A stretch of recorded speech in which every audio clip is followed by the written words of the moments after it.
All right, let's get real for a second. We all worry about money and our finances and things like that, right? And if you're like me, you can't wait till the day comes when you can finally put all of your bills on auto pay. On top of that, I'm not trying to retire in my 50s or 60s. I don't know about you, but I'm not trying to do that. I'm trying to live my best life as close to now as possible. So every time I see one of those articles about someone retiring in their 30s, I click to see how they did it and ultimately get disappointed because they don't look like me and their bank account don't look like my bank account. But today we're talking to a regular schmegular couple who was able to pay off $200,000 worth of debt in 5 years and put themselves on a path to retiring before turning gray. How'd they do it? They use this thing called the F.I.R.E method, and we'll be breaking down how the F.I.R.E method works for them in their day-to-day lives on this episode of UNGENTRIFIED.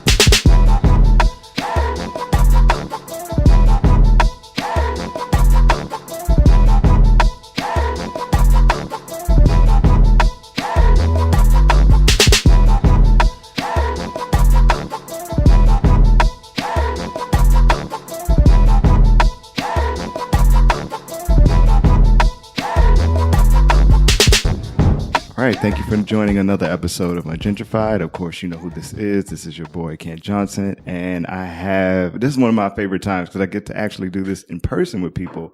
A lot of times I'm recording remotely, but I actually have people in my face right now.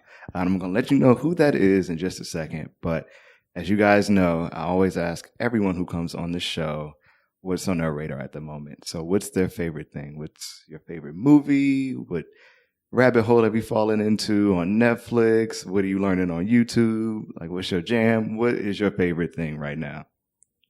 Right now, we're really feeling conversations, like just talking, just watching people talk, listening to people talk. And so the way that manifests is not just in eavesdropping. I do that too. But there's a show with Maverick Carter and LeBron James called The Shop right now, where it's just like a variety of audiences. Yeah. Talking about issues, and these people are all successful in different ways. It can be anyone from like Don Cheadle to Seth Rogen to Candace Parker, just sitting in a barbershop, drinking excellent wine and talking. Yeah, I'm a fan of that show too. I only catch it when I pay for HBO. So like whenever Insecure is on, I'll pay for like those couple of months and then binge everything real hard and catch up. So like I'll catch up on Ballers and any documentaries and movies they have at the time. So that's when I'll catch up. But Insecure's not coming back this year. So it'll be a minute before I catch up again, unless I feel like paying $15. But I'm saving my money. And we're going to talk about that in a second. I would say it's similar to her comments about conversation, but like the way that conversations are being captured. So even it's a huge HBO plug right now. Right. But give me the coins, HBO. Right. Gerard Carmichael, Home Videos. He's got a really interesting sort of show, which is really just like imagine just being a fly on the wall in a day of the life. So he's highlighting him and his family and those everyday regular conversations that are just so insightful into like the Black experience. So that's on my radar right now. Yeah, good choices. Thank you. Let's see. What's on my radar right now? Well, I am in the middle of the new season of Black Mirror. Yes. So I watched the first episode yesterday. Have you seen it yet? Not the new season. Oh. All right. So the first episode is the Black people episode. I don't know if you saw the previews for it. Yeah. It's going to blow your mind. No. Is this one by Anthony Mackie? Yes. All right. Yeah. So that I've been cracking up at all of the memes that have been created in the last 24 hours off of that because it just dropped yesterday. But yeah, so that's on my radar right now. Actually, I feel like there's way too much to watch right now. I know. And I'm not a big TV person, but I'm like, all right, When They See Us just dropped last week. Mm-hmm. Black Mirror dropped yesterday. I think tomorrow or Friday, one of my favorite shows, The 3%, on Netflix drops. I tell everybody, watch that. If you like Hunger Games, then you would like that. It's a Brazilian show. But, good to know. It's really dope. And then there's this documentary on Friday dropping on Netflix about like the original influencer. I forget his name. It's a Black dude. So I want to watch that. Then like I saw the promo for Stranger Things. I'm like, oh, that's coming. I'm really trying to like allocate my free time to be in front of a TV, and that's a bad thing. But it's a good thing at the same time. So yeah, that's what's on my radar right now. Shout out to Netflix too. Right? The content game has gotten much better. Yeah. Like you really feel compelled. And it's probably because we're writing the content. Like they have these algorithms that scrape all our tweets and Facebook and data. And then they turn it into a show, and that's why you're vibing, because it's like, dang, I was just thinking that. Yeah. Not to go all conspiracy theory, but you like it because you wrote it. Right. Essentially, you gave up that content not knowing that it was going to end up right back in your face. So you guys are probably wondering who I've been talking to and plugging HBO and Netflix for the last couple minutes. So I'm going to let them introduce yourselves. Go ahead and tell the people who you are. Hey, how's it going? My name is Julian, co-founder of richandregular.com. And I'm Kiersten, Julian's wife, and the other half of richandregular.com. Yes. And the reason why I brought Julian and Kiersten on is because in the last month or so, I have been digging around. I think everybody's digging around about how they can save money, how they can be better at budgeting, what's my pockets going to look like in 10 years. So I stumbled upon this article about this really aggressive budgeting process called the FIRE method. And when I saw it and started digging, I didn't see anybody that looked like me. And it would just so happen that maybe a week or so after I did, Julian and Kiersten followed me on Instagram. And I was like, oh, Black people did do that. So it made it a little bit more realer, for me. And I wanted to share, what I've learned so far. And I have millions of questions about the process and then how it actually looks and feels in the day to day. And who better to bring on than the folks who have been making it happen for the last couple of years. So it just so happened that they are ATL based and I'm home for more than 5 minutes. So we were able to make this happen in person. And I'm so happy about that. But let's go ahead and get right into it. The FIRE method. What does that stand for, FIRE? Yeah, so FIRE is an acronym for Financial Independence, Retire Early. Mm-hmm. And the way to think about it is, everyone has been, or at least has either done it or been told that you save, let's say, 5-10% of your income, and you do that over 30-40-year period, and then you will retire with a really healthy nest egg. But what the FIRE method entails is instead of saving 10%, you really just go hard in the paint on a short period of time. And so I like to think about it as you've got marathon runners, which is the people who want to save a little bit over a long period of time. And then you've got uphill sprinters, the people that are saying, you know what, I'm going to save 50, 60, 70% of my income. I'm going to go hard. And I'm only going to have to do that for, let's say, 7-10 years. Mm-hmm. And then after that, I've already saved for my nest egg, and I can allow that to grow over 20-30 years instead of like doing a little bit at a time. Right. And so it takes a lot of sacrifice. You can think of it as a form of a blend of consumerism and minimalism, or frugality, if you will. But it's that sort of mixed with some really savvy investing, and in some cases finding multiple ways to earn money as opposed to buying into just one thing, which is for most people a job. Right. And my first introduction to it was an article, and I read it and I was reading, and I was like, oh, I could do that. And then I saw, say, 50% of your income, and the brakes hit so hard. I think I slammed the computer down. Like, I was like, whoa, okay, that's extreme. And it brought me back to a lot of the articles that we see around, like, such and such retired early by, using this one trick. And the trick is like, oh, their family had $500,000 to give to them to start off like their life. Or, oh, they were making $600,000 a year and they live in their grandma's house, for $3 a month. It's always something that is not a normal, situation. And then specifically when we dig into our community, having things like inheritances and homes passed down to us, or even the situations of living at home after you've gotten your degree or this, those are things that are common for us. So I was like, how does the FIRE method work? What's the black fire look like? How do we make it make sense for our community? Or does it already make sense and we just need to be willing enough to try it? So why do you think there aren't many because you guys are anomalies. Let's just call it what it is. You guys are flies in buttermilk. You guys are very few in your space.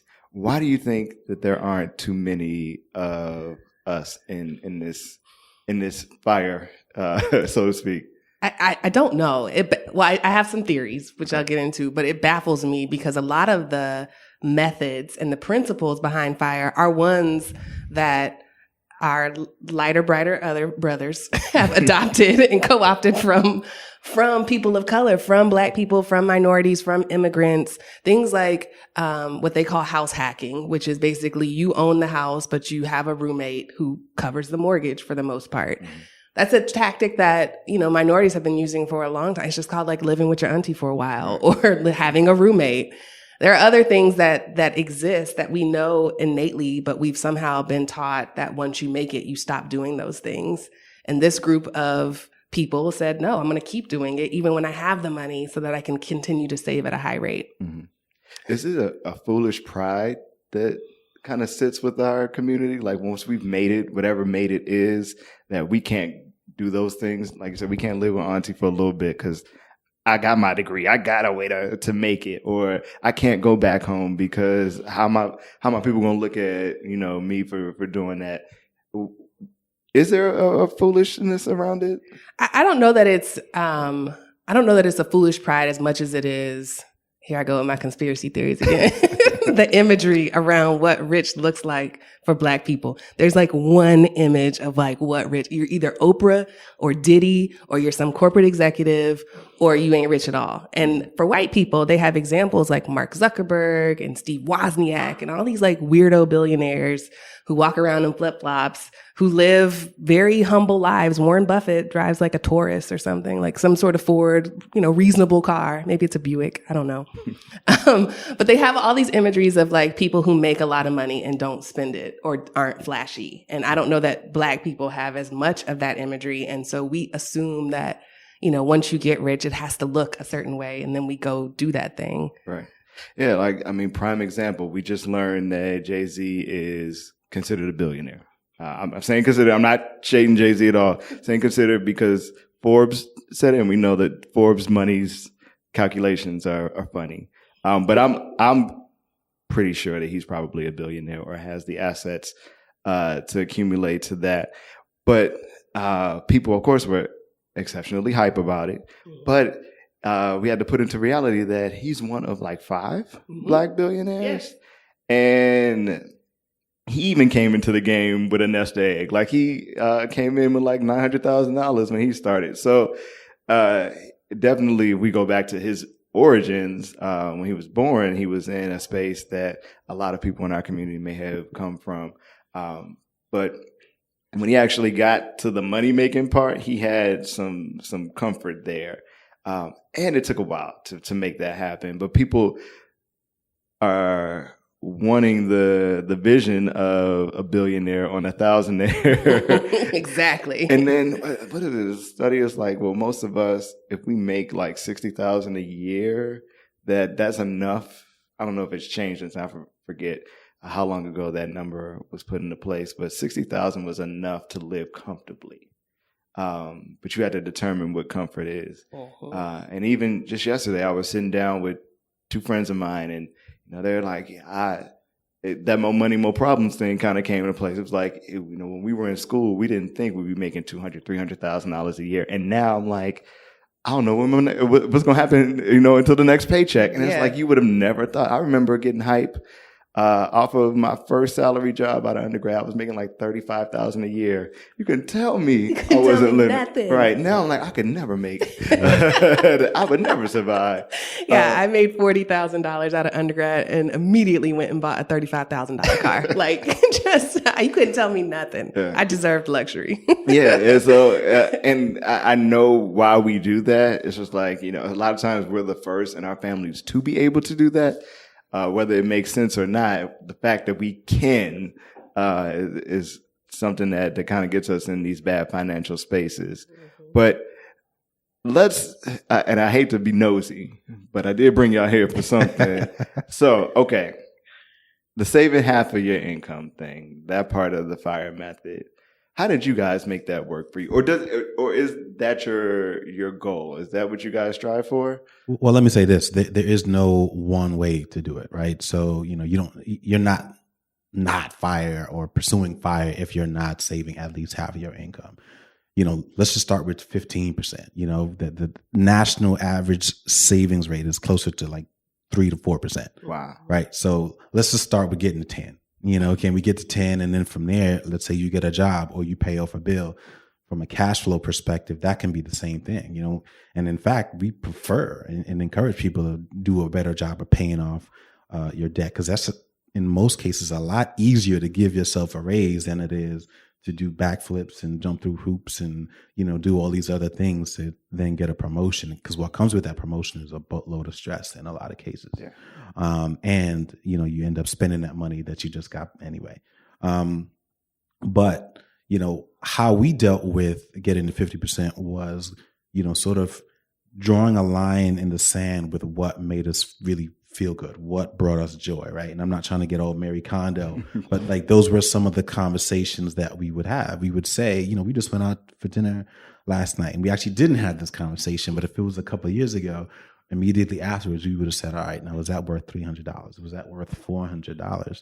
And in most cases, it was like, absolutely not. It was good, but it wasn't $400 good. You know what I mean? Especially when you know that $400 could have been a couple nights, in Thailand. You traveled, you've been in the world. That'd go a long way in other parts of the country. That's a whole month, of massages every single day in some parts of the world. And so having experienced that and then coming back home and getting a raise and paying off debt, and sometimes both, and reaping the benefits of having extra money, you really just have a decision. It's like, all right, well, would you be happier if you had a nicer car right now?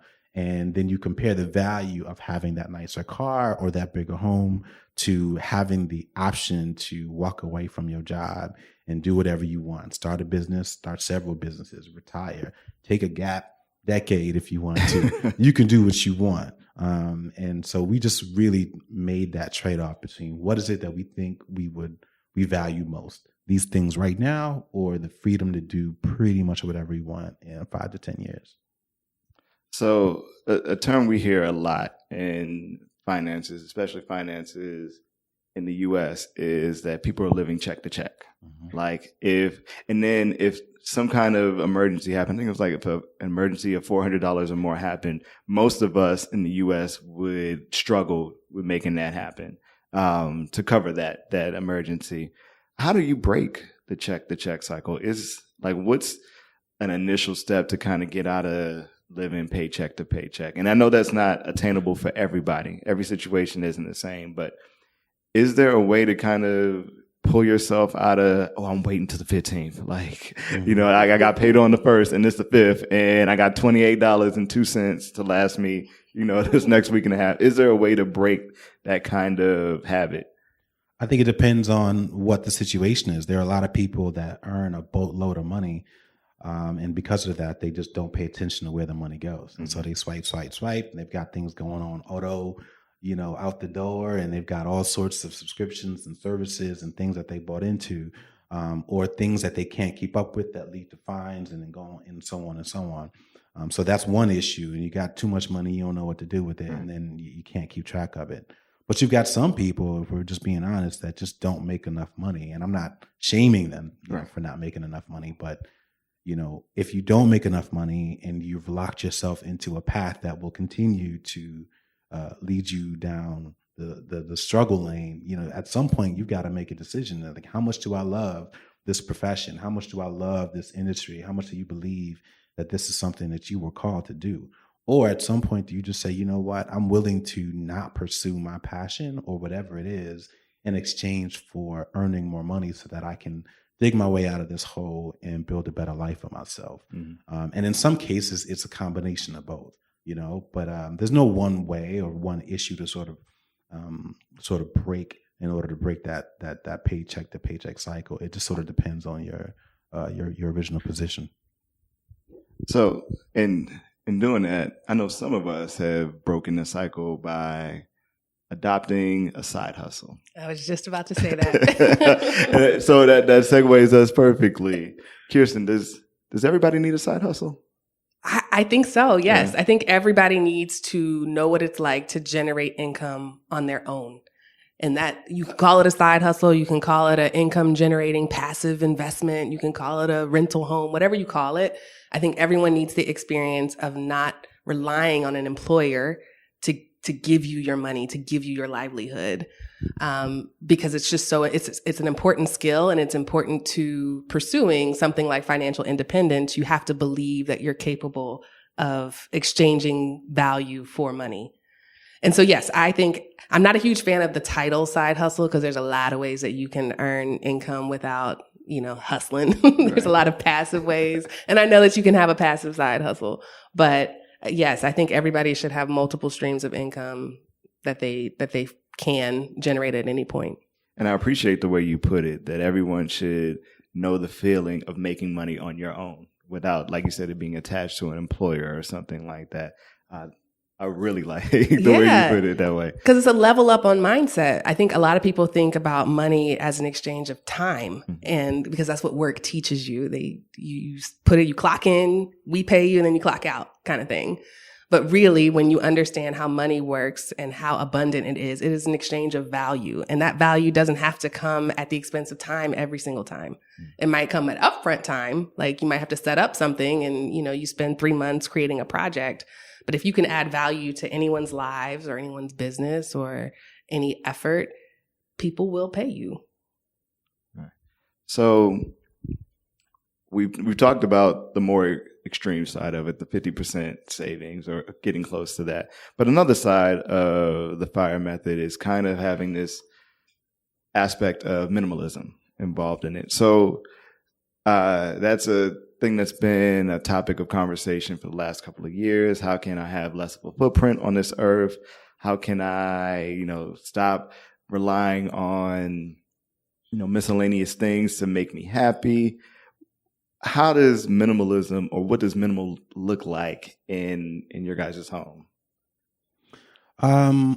It looks like a number of things. We're in a new home now, new construction. We've been there since October, but we've been together since 2012, so 7 years. That entire time we lived in the home that I bought years before, which was significantly smaller, right? So even after we got married, even after we both got promotions, after we had a child, we stayed in the same smaller house, right?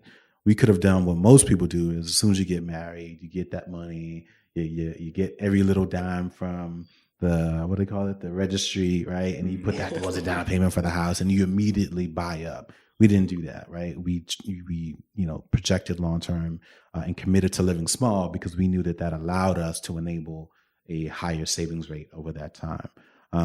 But even outside of the home, it was committing to drive older cars, right? I mean, we do that. It's not that we don't like new cars.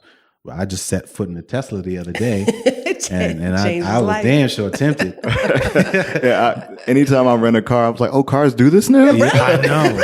I was like, "Oh wow, cars do everything now." Yeah, I'm still riding around Wi-Fi? Right, a coffee maker in my 07. So look, till the wheels fall off. Hello. Same here, man. And because again, we find value in other things. Doesn't mean that we don't like new cars, but we really, really like one. We go rent one for the weekend, and that'll be that. But we don't have to buy ourselves into that note and that insurance, but also just like the stress and the concern over keeping it clean and making sure that somebody's not going to ding it in the parking lot. Like, that is a form of minimalism for us. And from that to clothes to, making trade-offs to cooking at home instead of going out for every single event, little things like that, it was really just a matter of being less about being minimalist and being valuous, right? So making sure that these are the things that we value. Therefore, this is where we're going to put our hard-earned money. And if it's not something that we don't value, then we make sure that we don't put our money in those things. Right. So maybe like 2 weeks ago, I had a problem. So we brought up Marie Kondo. So I was going through all my stuff. I'm like, getting rid of this, getting rid of that. Closet going to be slimmed down. I don't need this. I'm retiring this. This shirt is old. Getting rid of all the stuff. And then I got invited to go to Bermuda. And I was like, I ain't got no. So now I got to spend. I was like, I was doing the minimalist stuff, but now I got to go buy clothes. So I'm being very intentional about what I buy. But I was like, all right, I'm spending money, and I didn't plan for that. Going forward, I was like, I have more of this stuff. And what was it like? If you haven't worn it in a year, let it go. But I was like, oh, the year would be right around this time when I went on vacation. Right. So I'm finding my balance and like getting rid of the extra stuff and then buying the thing that's going to last long.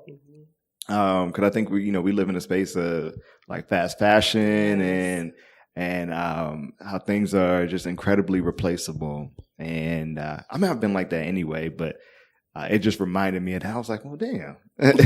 Now I got to go spend money. I wasn't planning on that. I thought I was doing right. So, and that's not doing something wrong, but, I mean, it's a hard task to take on. So where do you see a lot of people fail when they try to jump into the FIRE method, or like where they may have a stumble early on? It's in the beginning. It's when you're wrestling with what you just described, where it's like, I need to spend money. I don't want to spend money. I feel bad about spending money, and figuring out like where that balance is and becoming more intentional about the purchases that you do make and where the cutoff is. Like a lot of people jump right into deprivation mode, which I don't recommend. So 50% of savings rate was something that we had to build to. We didn't just come in and like cut out half of our expenses. It was a slow burn of like, to Julian's point, we'd go out to a meal in one of these, fancy restaurants. And it's like, I mean, the cocktails were good. The food was just all right. And we decide like, okay, well, we don't need to eat there anymore. Maybe we just do happy hour there. And we did that with each thing and became more intentional about realizing, you get way more fruit when you just buy it versus like when it's all cut up and in the plastic that doesn't even help the planet. So I would recommend, I would say that at the beginning is where I see most people struggle the most because they try and do too much too soon versus starting small and building your way to a rate that feels comfortable and is sustainable for you. That's a really good point. And I would also say, because, going back to, I think a conversation we were having the other day around press and media highlighting the extremes, right? So there's the 50 to 70%. And it's like, you're not competing with anyone. You know what I mean? So like, it's okay if somebody else is pursuing FIRE, but they are big fans of, HBO, you know what I mean? And they upgraded their package. That's fine. Like that's what they value. That's what they want to do. And so we got to get out of the space of shaming one another and even shaming ourselves for spending money. Like it's okay if you want to go get some new clothes to go on this vacation, bro. You know what I'm saying? Thank you. Like, because you're wearing all black right now. And I'm like, brother, if you go to the Caribbean wearing all black, you're going to come back looking like a raisin. You're going to die. You're not going to make it. Right. So I'm going to get burnt by the fire. Exactly. So I'm going to be going too hard. So let's get some light colors in there, so that you come back safely. But yeah, it's okay to spend money, like we're not shaming that, but what we are saying is that, you got to be mindful of the things that really, really are important to you. Right. And so I think there are just too many people that are spending and wasting money on things that they don't even really care about. And they just never really stop to think about it. Yeah, that's the feeling I feel after every Uber Eats. Yes. Especially now with the service charge. Right. But yeah, I'm like, was that really worth it? No. Now, sometimes it is. Sometimes it is. When Mellow Mushroom popped up on Uber Eats, so I live like hood adjacent. Yeah. Live right on the edge. I live in the greater part of Decatur. Yeah. So this is such a side tangent, but a couple of weeks ago, Mellow Mushroom popped up as one of the options. I was like, yo, I would have to drive like a minute to get there. I didn't order it like 3 times. Now that it was worth it. The IHOP around the corner, it's not worth it. Yeah. So I had to balance, my efforts with that. Yeah. Baby steps. Yeah. You gotta get used to the fire. Don't, like I said, don't burn yourself. Yeah. Start with a little flicker. So let's turn on you guys. What were there any mistakes that you guys made coming into it? I would say, or looking back, like, is there anything you wish you knew when you started? I can speak to a mistake, because I was hardcore into it before I'd even met her.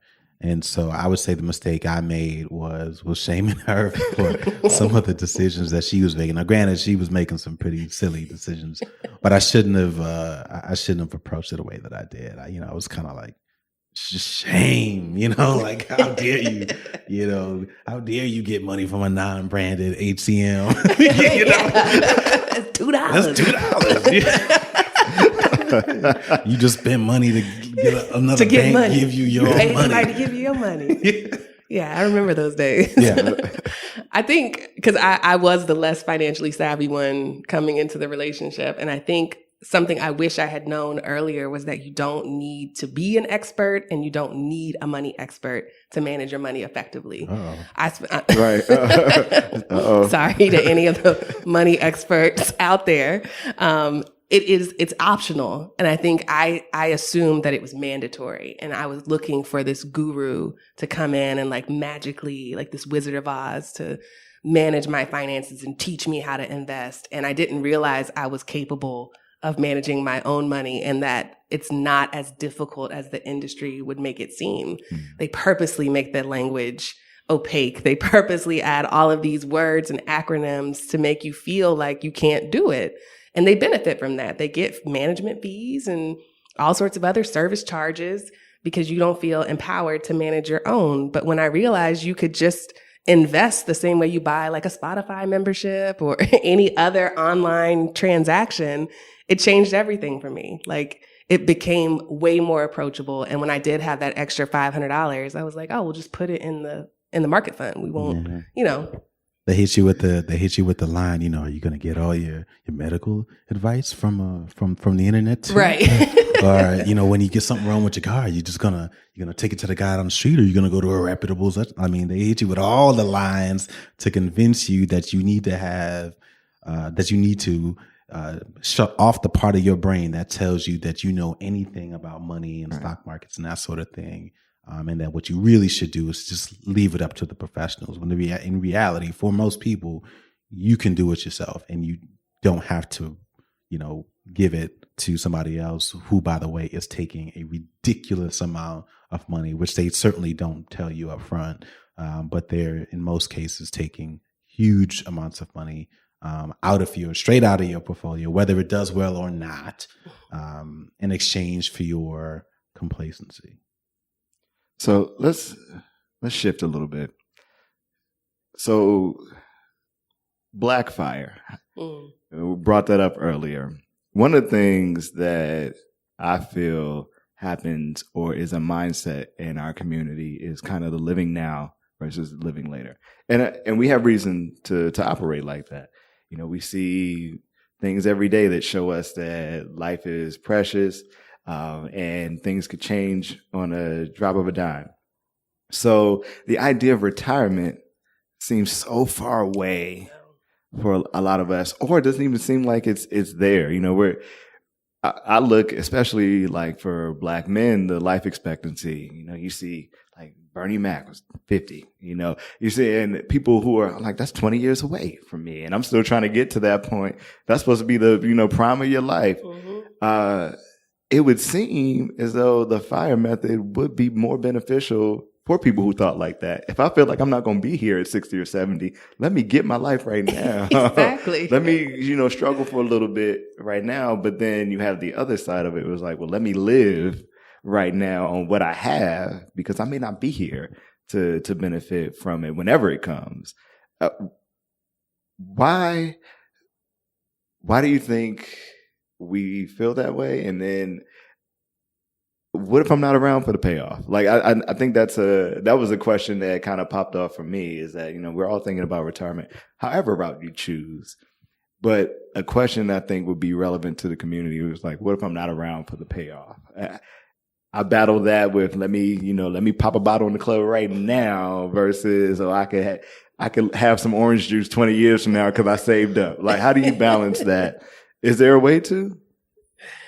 Yeah, I think there's definitely a way to. And again, this goes back to the messages that we hear of like YOLO and life is short. And those are fun to say, But the reality is people are living a lot longer these days.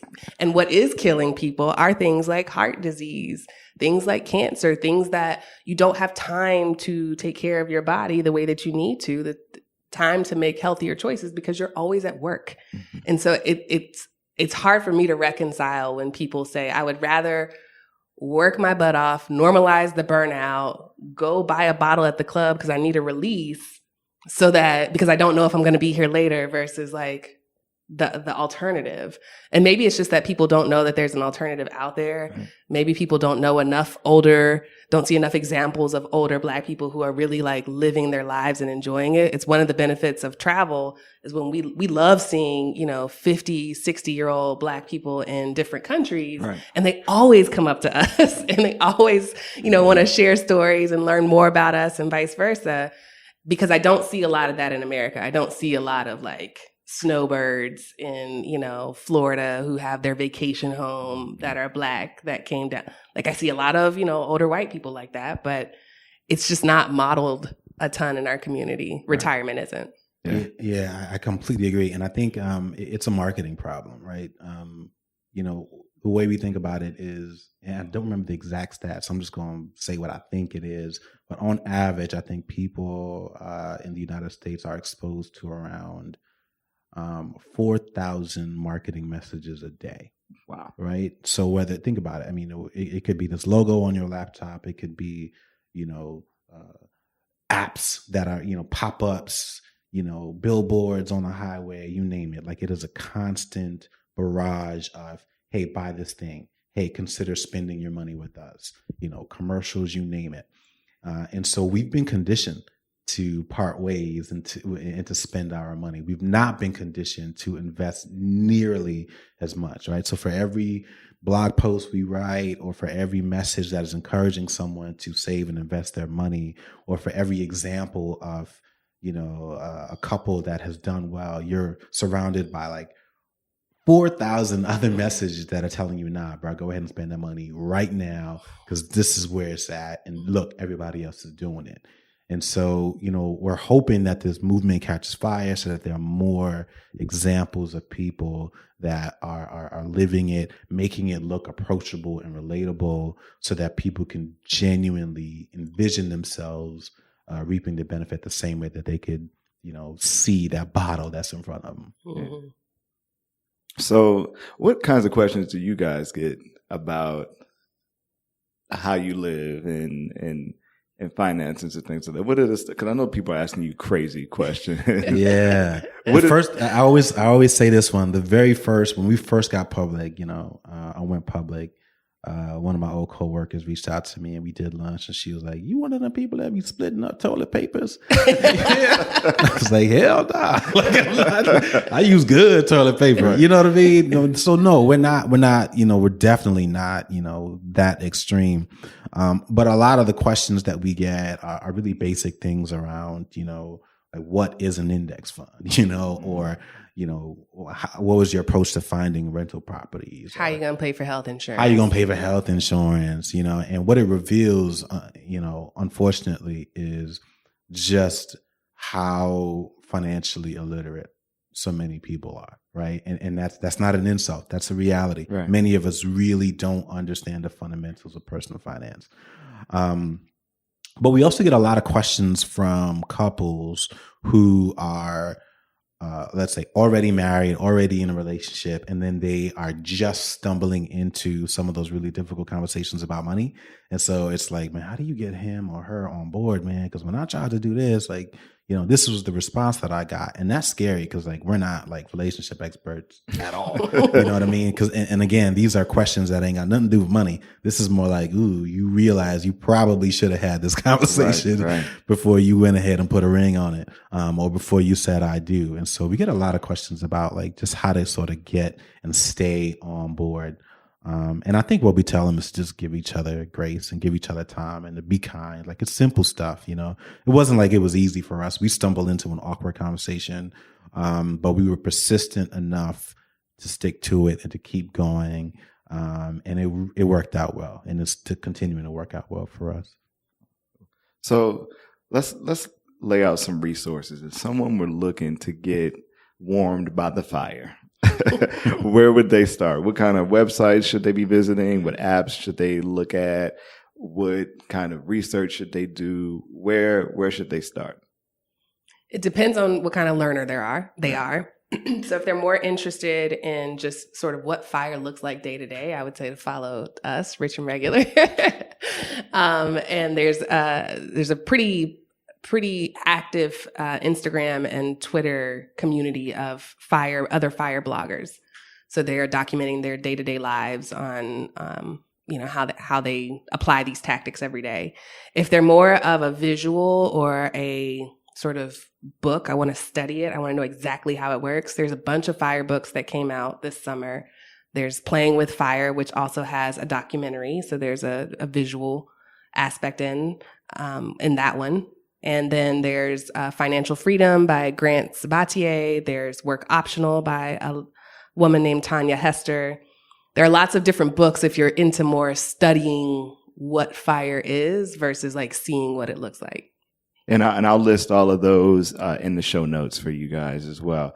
So before I let you guys go, tell me some easy ways that people can save that they often overlook. Selfishly, because I used to do this professionally, I would say cook at home.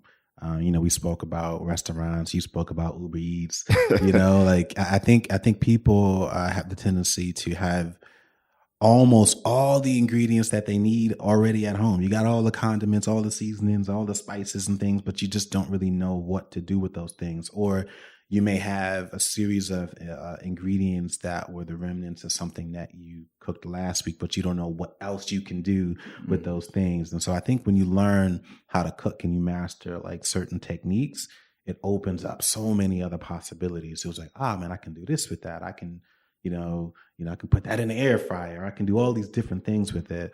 And you'd be really surprised by how much you can save every single month without making a trade-off on your health or, any of the other things that are important to you. So I think cooking at home is one of the best things that you can do. And we're passionate about cooking. I'm super passionate about cooking and enjoying a date night at home as opposed to dropping hundreds of dollars, out at a restaurant. Not to say that that's bad. We do it every now and then, but cooking at home is a great sort of quick and immediate way that you can save more money at home or save more money every month. I have one actually that I use to save money on entertainment.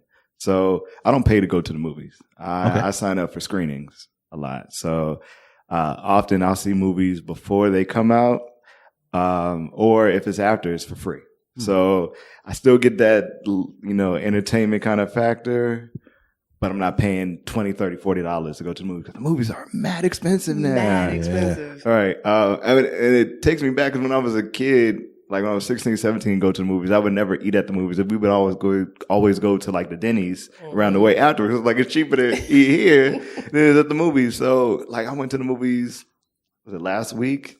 And just looking at the prices for popcorn, you can get a whole thing for like $1 and they charge you $8. I think I forget what the markup is on it, but it's something outrageous. It's like 800%. Yeah. And I saw a guy with like a family of 6 kids going to the movie. I was like, that's $100 off jump. You ain't even seen a preview yet, and you're $100 in the hole. Yeah, so man. That's the way I save money. I'm going to give y'all really one of my super hacks. So on Twitter, there's a guy who runs a couple of Twitter ones, and he has for each state. And I think it's like the one for Georgia is GA screenings. And every day he's posting links to sign up for screenings in Georgia, but most of them are in Atlanta. And like I said, a lot of times you see movies well ahead of everybody else. I saw Black Panther like a week and a half before everybody did. Didn't have to worry about crowds, nothing. I'm trying to think of the last movie I saw at a screening. It was Ma. I saw Ma at a screening. Shout out to Octavia Spencer. But I wouldn't recommend that movie. But if you're going to pay, do it because she's an executive producer on there. So that puts more money in her pocket. We want Black folks having EP credit. So, but yeah, it was very Netflix-y, Lifetime-y. So I'm glad I didn't, have to come out of pocket for that. But yeah, that's one way I save money. And then, of course, traveling all the time, I'm always looking for ways. But if you guys have been following me, you know I say all those ways all the time. So you can listen to past episodes to get those hacks. But yeah, that's one way I try to save money on something that I love to do. Exactly. So I still get that benefit, but I'm not spending for it. So, but yeah, you guys, thank you so much for coming through and chopping it up with me. Before we ride out for the day, please tell the people what you have going on, where they can find you, what's popping off next. All right. You can find us at richandregular.com. We also are on Instagram, Twitter, and Facebook under Rich and Regular. And what's popping off next for us is the documentary I mentioned earlier, Playing with Fire, is premiering in Atlanta at the end of the month. So if you're interested in learning more about fire, that's an option for you. Tickets are on sale now. What else are we doing, Julian? We'll be at a couple other of those locations too. So we'll be at the New York film premiere. There's potential for Washington, D.C. Not 100% sure when this will air, because it might be like 2 days before. So if you're in DC, hey, you might be able to see us there as well. But yeah, tons of other things going on. We're getting ready to launch a book. We've got an ebook, which is why we were talking about cooking at home, because we know not everybody knows how to do that. And so we've basically taken everything that we know and understand about how to cook at home and put that into something that's easy and digestible so that more people have those skills in the palm of their hands and are able to activate it as they need to. Cool. It sounds like you guys are on fire. That was so corny, but I had to do it. And please, if you're listening, don't feel like we have covered everything that fire entails. We only hit the surface of what there is to learn about. We didn't even get into the investing part. So there's plenty of things to learn, conversations to have, and things to search for on richandregular.com. Of course, thank you guys for listening. If you like what you heard, do me a favor or two or three. Tell somebody about what you heard today. Share that link, give them the episode. Of course, if you're listening on Apple Podcasts, please subscribe and rate when you can. And as I mentioned, tell people about the show. That helps me out immensely. You guys, thank you so much for coming through. I appreciate you. Oh, of course, you can find me on Instagram and Twitter at Kent W. Johnson, and you can find the podcast on those same outlets at UNGENTRIFIED Pod. And that's it for today. Thank you guys for coming through, and I hope to have you guys on again. Whenever you want to come on, if you want to show some recipes, I don't know how it's going to work on the podcast, but the floor is yours whenever you want to come back. No, appreciate it, man. Thank you. All right, now I'll talk to you guys soon. Peace.